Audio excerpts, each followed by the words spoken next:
Welcome to Application Security Threat Modeling with 5 design diagrams that every project should have.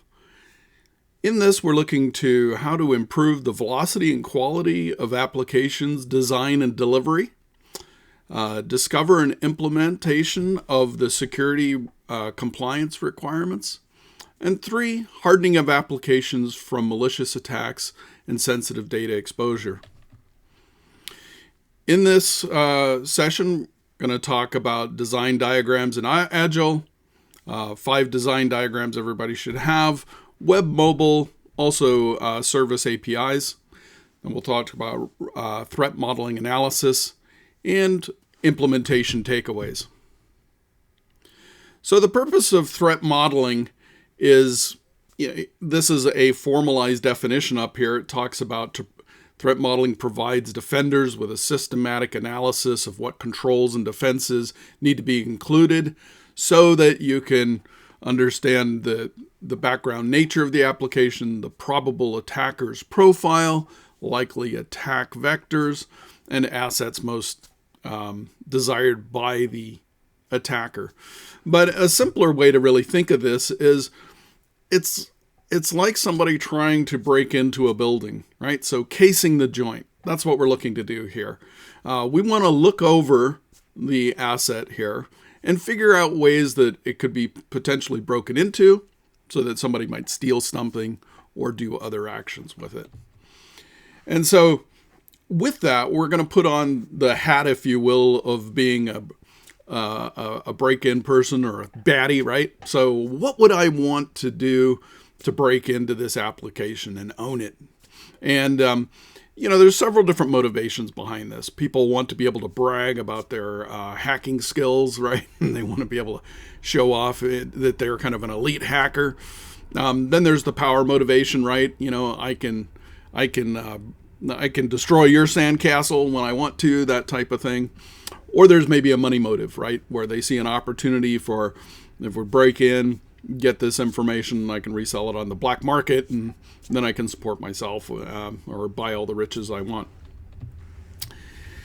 So developers ask, well, so why is this important? Well, it's all really part of the software development lifecycle, and the organization should have also a secure software development lifecycle that sits on top of that. And in that, if you have one to find out, then you'll see in here that you have some activities in the planning. And under planning, one of that's identified is that you do a design threat model. And that is, again, used later as well when you're doing testing as iterative development for attack surface analysis, again, to determine what type of security tests you're going to do. And in an audited environment, in a regulatory compliant environment, then, you have auditors, and so this makes them happy because they want to see a documented software development lifecycle, they want to see that you have threat modeling, and they want to have evidence of it, right? So we're going to talk about each one of those different things. So as a developer, yes, we need to have those things, and it's security best practice overall. But then as a developer, you go, yeah, but isn't that something my governance, risk, and compliance organization is responsible for, or the application security engineers team? They're supposed to do that, right? Well, no, not exclusively. The deal is they can help, but they don't know everything about your application. They have no idea about what is being intended to be developed and designed. So they only know what they're told in a meeting by whoever is present and whoever thinks of mentioning things. They don't know they can only rely upon what's presented to them, and they can't see designs that really aren't documented in any way. And they also don't know where the bodies are buried, right? So in a lot of these conversations, they're question and answer responses, but the developers themselves, the ones that write the application, they're the ones who really know what the vulnerabilities are and maybe what some of the design limitations are within their application. Now, I know too that developers will say, well, hey, Robert, I've heard you here say documentation and we're Agile, right? There's the Agile manifesto that really goes on about working software over comprehensive documents. Totally get that. the thing is, they'll say things like, well, are we even allowed to do upfront design? Some of the other kind of objections are, well, we don't do upfront design because we're doing extreme programming. We're just going to start off, go through our Kanban board and work through that. Or we're Agile and, documenting this type of stuff isn't expected as part of Agile at all. But that's really leaving off a key piece, and it is part of Agile. Nobody ever said that any type of documentation that isn't useful isn't part of the development. And also it's part of craftsmanship overall, right? So if you look at interview questions on the internet, for instance, for a system design engineer, well, what's the expectation there? Even in highly agile groups, right? And especially. So if you looked up using diagrams to ace the system design interview, you'll see a whole bunch of recommendations here. And it talks about defining your requirements and get your UML diagrams as one of the key pieces that you will see here in that process overall.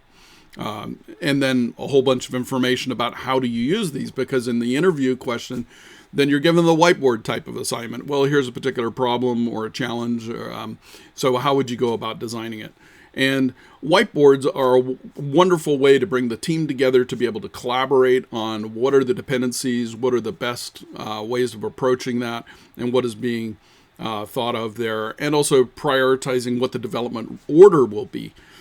So there's use case diagrams and all these others that people are expected to know all about, right? So it is definitely part of Agile, because pictures have the power of bringing people together. They're worth 1,000 words. You can document things out, but they become difficult to read. And the other important to realize is that whiteboarding in a room and then somebody comes and dry erases it later, it's gone, right? So we do want to create it digitally somewhere where it can be cross-referenced and also, more importantly, be reused over time. So if it isn't documented, it really doesn't exist. So developers go, okay, well, so how are we supposed to do this threat modeling stuff then? Well, let's just start simple. It's part of your regular development process overall. So you're going to have your backlog detailing efforts. So coming up with your MVP functionality design reviews. Either that might be part of your quarterly planning, maybe that's how your group does it, or monthly and sprint. And actually part of all three. So you're going to take the elements that you have and you just reuse those and update as you need them. And they also have another important use, which is for security incident responses. So those go into the playbooks and help facilitate that within the SSDLC as well. So what is the process overall? It's going to be coming up with the decomposing the application, or what do I say? Detailing out the design parameters using the diagramming. Then the next part is you're going to step back and analyze that. We'll talk about that using stride method. And then we're going to then select from there what the countermeasures are to those threats. And so from that, you would call through various requirements from your application security library, things like that, patterns, security best patterns. And then at that point, so once the team has gone through doing that themselves, then now you're ready to bring the governance, risk, and compliance team in to do the formalized risk assessment, if that's part of your process.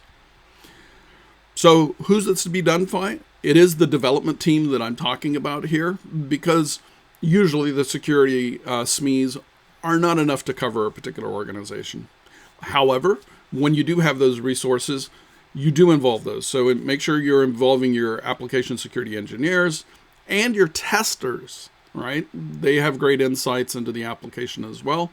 And any kind of trained security champions that you may have within your organization. So the 5 diagrams that every application really needs. And if we just kind of even take, so this is kind of outside even of security, just what do you fundamentally need to do? So there are 5 core pieces. There's a context diagram, account roles and permissions, use case, flow diagrams, data flow diagrams, and a data map. These are all very simple diagrams. You can draw them in any way you want. So the formats that I'm going to show here are purposefully very simple, and you can draw them with any tool you want. They don't have to look anything like mine. As long as they're conveying, you'll see here in a moment, the acceptance criteria. That's what we're really after.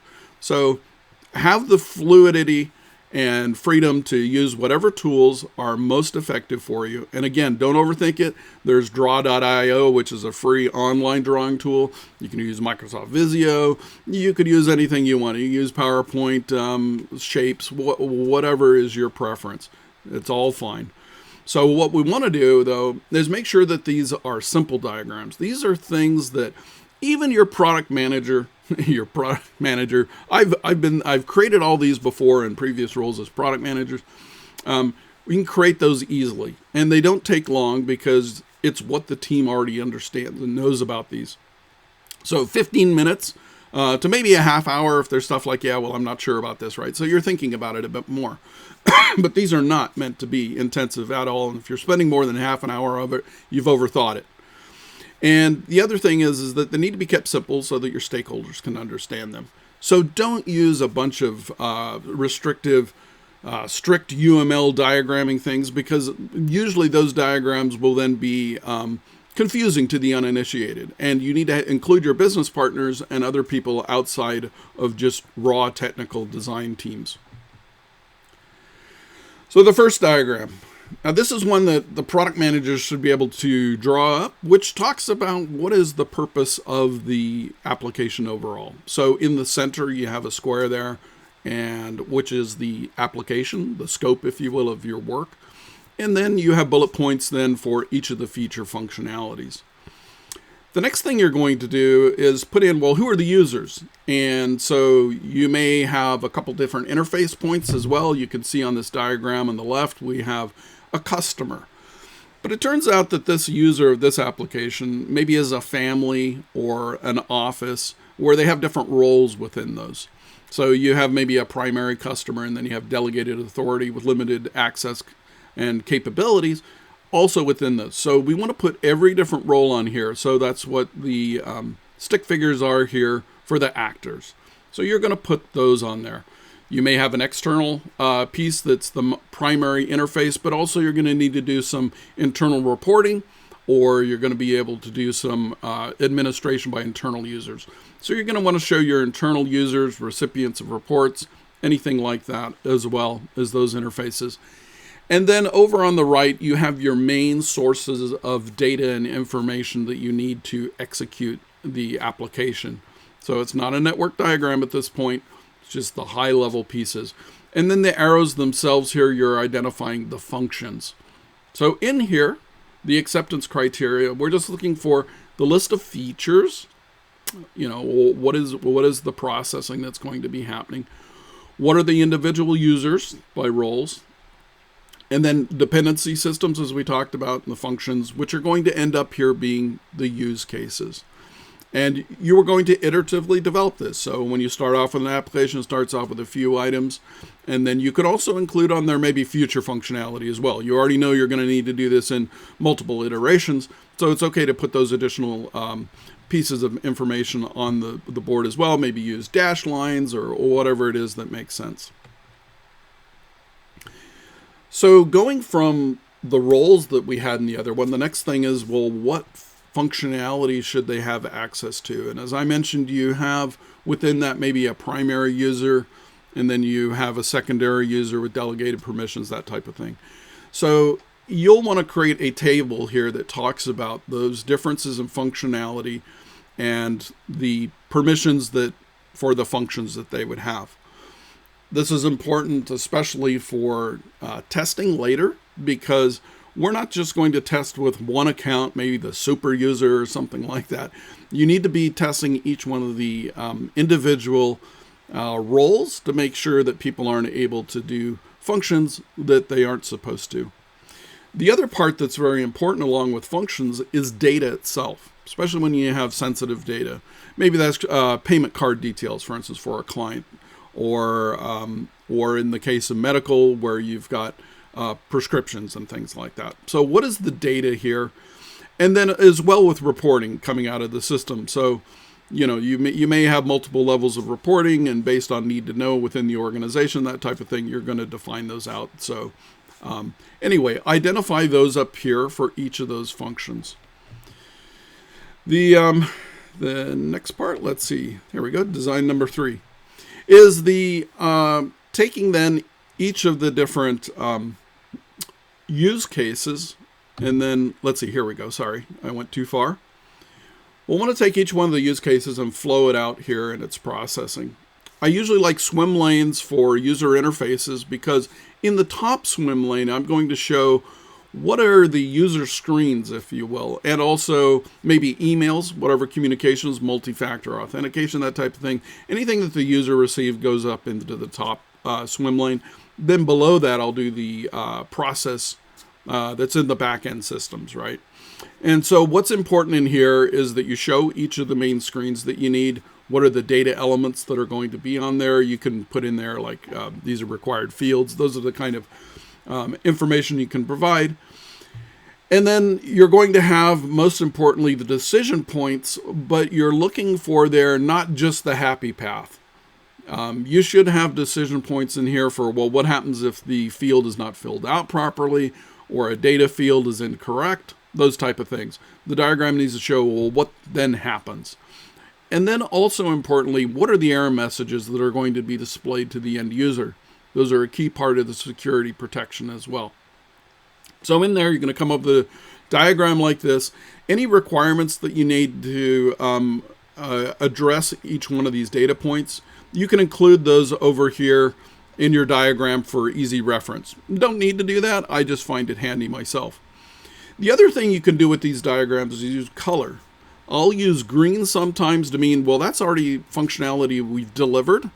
And then red is maybe something that's missing that we need to develop to continue it. Like, let's say we have a registration flow, right? And so we have 7 of the different pieces, but we didn't have a particular go through and validate a secondary user, something like that, right? A decision point.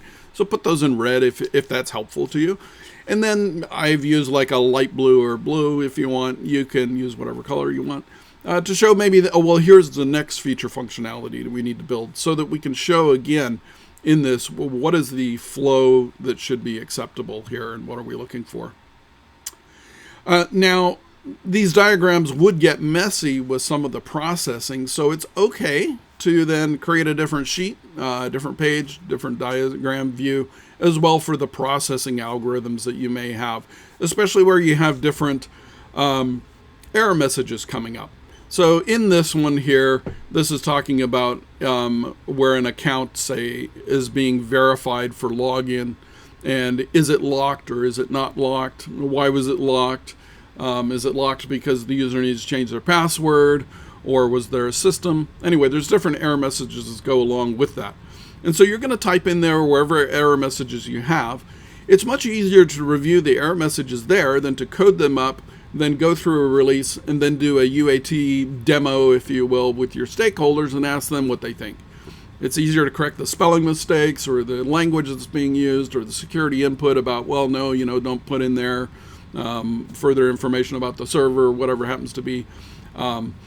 Much easier to do here in a diagram draft form than it is to review it later within the code itself as a demo. The fourth diagram then is the kind of high-level the application layers diagram. So the data flow. And here what we're looking for is that you have your user interfaces, then you have some middleware processing, and what we're looking at there is where is all the data at rest going to be. So here's where you're going to talk about whatever in databases are used to store the data in the long term. And when this is looked at, this shows the flow through the application. And also what we're looking for is what are the communication protocols that are used there. So this has to do with making sure that the communications are being secured so that they can't be intercepted for man-in-the-middle type attacks and stuff like that. So anyway, you're going to write down there, is it HTTP, is it HTTPS, right? If it's TLS, then what version are you using? And then what's the format of the data being transferred? So those are all very helpful pieces when you're doing a security review and overall understanding the application. But a very simple diagram, again, usually the product manager can't do this one, somebody in the development team needs to do it. And the other thing to think about this is that starting back with that first context diagram, we're not looking to actually build diagrams across the whole enterprise architecture for all your interrelated applications. Each one of these are focused around what the development team is working on and what they need to deliver those particular pieces of functionality. So, and then once you have that, then the other piece is the data map. So we talked about that a bit earlier, where what are users going to be accessing, and then we talked about what screens are being used. So the way this works is that over on the left, you can just use a simple table, right? A spreadsheet. I find are simplest. You can do this graphically, but usually I find that that's more work and harder to do, but you're more than welcome to do so. But what this is showing is that, well, what are the data elements maybe that are in the front end application? So here, a web page in particular, you've got maybe username, password, things like that. You're then looking over on the right to talk about, well, where's it going to be stored for long-term storage? And then in the middle column here piece, you have any kind of middleware processing that you're doing through your services along the way. Now, each one of the data elements in here, you're just talking about a name. It doesn't have to be the actual variable name, right? Things like that. This is a high-level type of design document. Doesn't need to do that. You can talk about the type of the data field. That can be very helpful sometimes to talk about what's the length of it. So like on passwords as an example, is that field able to take up to 127 characters? That type of thing is easy to check then if you've put it in your design document. But then where you have PII, personally identifiable information, financial information, and PHI, personal health information.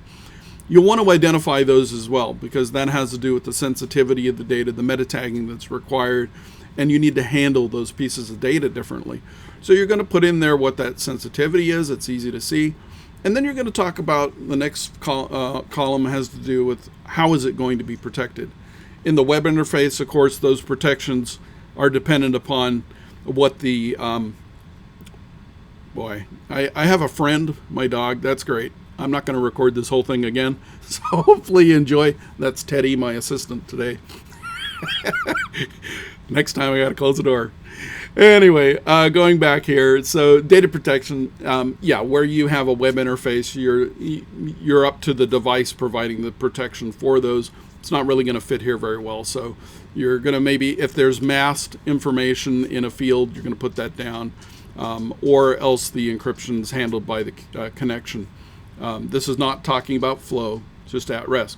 Now in the middleware piece, you do also have, if you have processes that are happening, services along the way, they're storing information in memory, transient information. So wherever that's being stored, then what is the protection there? And in the end space as well, for data at rest, we're looking at two things. Is it encrypted if it's sensitive? And the other part is how. And so we want to see things like AES 256 or whatever your favorite algorithm is or preferred by your organization. There are different regulatory requirements about which ones you can use. So it's not just a matter of looking off on the internet and deciding what you think is best. You can put down what you think is best, but then when you review it later with your compliance organization, you may find that it needs to be something else. But anyway, at least by identifying it here about what your intentions were, or maybe leaving it blank for your security review, and then you clarify that, that'll help save you a lot of time, and then also make sure that you're building out the right kind of protections. So those are the 5 diagrams overall. So those apply to any kind of web or mobile or internal type applications. What about services? So services, yes, they're a little simpler, but the same things apply here. You want to talk a context diagram, right? So what are the input sources? What are the outputs? What are the clients that are using that, the customers' services? You'll also have the functional sequence diagrams. So for each of the feature functionalities that it's processing, how does that come about? So those are your use cases. You have roles and permissions. Maybe you don't have users there. You have other applications that are calling it. So those are still using applications, if you will. You're talking about your accounts and the permissions that they have, and authorization, right? And then you have the data map. Also important that you have that. Again, you're identifying the sensitive information. And then you're going to document the API as well. So we'll talk about that, say OpenAPI, RAML, those type standards. So sequence diagrams, most developers think and understand these quite well. But the important thing to think of here, these are great. They serve as that process flow diagram. But make sure that they're understandable by your stakeholders, your business stakeholders. So try and make them easy to read by anybody else that is not a member of your team. The other thing here is that it's easy to create these talking about the happy path, but just like in the process flow before, we have, well, what about the negative cases, right? And so, the failure modes and stuff like that. So make sure you detail those out further as well. And there's lots of different ways you can create these, from drawing tools on out to freebies and Draw.io and all the rest of it as well. Then for documenting the API as well, this is super useful then for the design reviews of APIs. So this is showing an example of Swagger. You could use any other tool that does the same type of things. You're looking at the functions, right? The data processing options, and it's an extremely useful tool to talk about. This documents either how the API is already coded for security incident response type analysis or for testing, security validation testing, but also then if you can do this in the design, it's even better, right? So use the OpenAPI type API specification documentation that you can place as part of your overall implementation. So now that you have Agile design documents, again, keeping those as simple as possible, but providing the information that one needs, and you're ready then to do the threat modeling analysis piece. So looking back at those diagrams again, then think about, well, okay, what are the entry points that this application has? What are its kind of inputs? And you can see here, you just start these off as a list somewhere on your wiki, say, or part of your design documentation. Think of these as on a home or a building, the doors and windows, but also include things like the air conditioning vents, right? The chimneys, the pipes, anything kind of coming in and out that could be used as a threat vector to get into the system. So you have HTTPS, you have maybe your main page of your library. You can then talk about a description about what that entry point is. And then you talk about the trust levels here, the user roles that should legitimately be able to use this, right? So an anonymous user is able to use this. Coming into the port, they're going to get to the splash screen as an example. Also valid users, things like that. So here's the different kinds of people that would come through this particular gateway. And you just list these off here as you kind of look at the diagrams. The next portion of this then is to go on to looking at, well, okay, this is the stride analysis. So for that, you start off with a table that's just a reference, right? Just think about it in terms of you're going to put that baddie hat on, right? You're going to think as a malicious user. And this is just a cheat sheet, a memory jog to think about some of those different hats, what you would want to do. So usually in each one of those different ones, we're going to talk about, let's see, is that, oh, no, sorry, I went too far. Oh, here, the you have in your data dictionary or definition dictionaries for the organization, you'll have a list of threat modeling persona hats. And so some of the different threats you have a data thief as an example, right? Somebody who wants to steal for financial gain. And you just identify here, what is it that they're looking for typically? So again, this is just kind of a cheat sheet to the organization. You have the disgruntled employee. This is the most important one because this is the one that's most often overlooked as part of the analysis. And then also it's the one that can do the most damage. And it's the one that ends up being what most of the breaches are and the attacks on the system.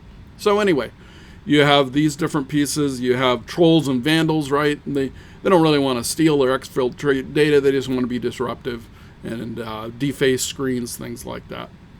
So you have these different personas and hats, and that's where you're then going to use that, back to this diagram, which is what are some of the kind of actions that they do. So the acronym here is STRIDE. So spoofing, tampering, reputation, information disclosure, denial of service, and elevation of privileges. Those are the elements here, the 6 elements that make up the STRIDE frame of reference. And it specifies in here what they're trying to do, and then what are the kind of security controls that really prohibit this or prevent this. So you have authentication that is a control that's used against spoofing. Reputation, you look at non-repudiation, And from this then, using those kind of references of this, you're looking at your diagrams, you're going to create in your documentation then a list of your threats. And that's just a simple, say, wiki page again with a table. You're going to say who it is, what kind of role it is that you've identified for it, or maybe it's that malicious attacker hat. You could put that in there as well. What it is, what the threat is that you've identified that could be leveraged against the application. And then in the third little column, what are the preventative controls? So what are some of the requirements that you could put in place or functionality that you can help to prevent those? Now, for extra credit, there is another diagram out there that may be helpful to some teams as you build out further. And these are things like misuse case diagrams, threat and control diagrams. I didn't really include those here. I find, if you were to get a lot more complex, then yes, these can come further down the road, and they're a great way of kind of walking through and having those discussions. But just to let you know, there's more on those. You can look those up online and do those when you're ready at that point. You'll know when you get there as well. Either you've got the threat controls where you look at, you've got a mobile banking in this example where they want to be able to attack that. So what would be some of the things that they would do? So steal the credentials or command injection. And then you break down, what are then some other different tasks that they would need to compromise in order to do that. So you kind of work down into the different methods of attacking the system so that you can get out what it is that you're looking for. So there are those. And now that's I would say just stick with those elements that we've talked about so far. But if we talk to the governance, risk, and controls group or some of our security friends, they may go, no, Robert, there's a whole lot more to this. There are all these other different processes and tools. There's threat modeling software applications that you can subscribe to, and you document all this. And yes, I fully understand that, and there's different ways of doing this. However, remember that a lot of these discussions and these much more complicated systems really come from kind of government and military type contracting, where it is important that you build something that is going to be audited as a program with multiple vendors, right? Or you've got a spaceship where people's lives depend upon it. You're building a bridge, whatever it happens to be. So yeah, there is definitely a lot more, but really they aren't doing agile development. They're not doing extreme programming. So what we want to do is do something we can get off of just doing nothing by getting process paralysis, if you will, into something that is truly useful. So back to our story here. So once you have your list of threats and your preventions, now what do? Well, now is where the risk management component comes into it, and the assessment and determinations. So you have some different options Remember, we haven't done any coding yet. We're just looking at the design and where we're going to go. So, for each of the different things we've looked at, well, what are some of the remediation pieces, or what are our actions? Well, we can do nothing. We can just decide, well, that was great threat analysis, or but good to know. Maybe it'll come about, but we're not going to do anything. We're releasing the software anyway. You're going to hope for the best. We could also then decide to warn the users of this application about what its limitations are and let them accept that risk, right? So terms and conditions, maybe we put something in there about that. We can mitigate the risk, which is what we really want to do. So take those countermeasures, those proactive controls, and those security requirements, and let's include those in the plan, and we'll make sure that those are implemented in time for our release. So that's kind of the perfect world scenario. But it's also acceptable for the business. The business may say, well, that's a small application. The amount of engineering effort that would be required on it is much bigger than any kind of damage it may do. So we're going to go ahead and take that as a business impact risk. Also acceptable for a release. It's not the security answer we want to hear, but it's the reality. You can also transfer the risk, right? So this would be where, well, maybe it's contractual agreements with your partners, or insurance policy, where you're going to pay a premium that would cover, well, what would happen if this boundary case were to be breached, that type of thing. And then you should also pragmatically look at, do we terminate the risk altogether? So maybe we shut down the application, too many threats, the cost of being able to do it and the complexity and the resources needed are just too high. Let's remove that from our organization. Turn it off, unplug it. Make sure you then go through the decommissioning of the asset. Just don't leave the software out there somewhere where it could still be leveraged for attacks against other live systems, if you will. So on implementing this, kind of overall takeaways here. So we look at OWASP, the Open Web Application Security Project. Look, a little threat modeling sooner is better than late or never, right?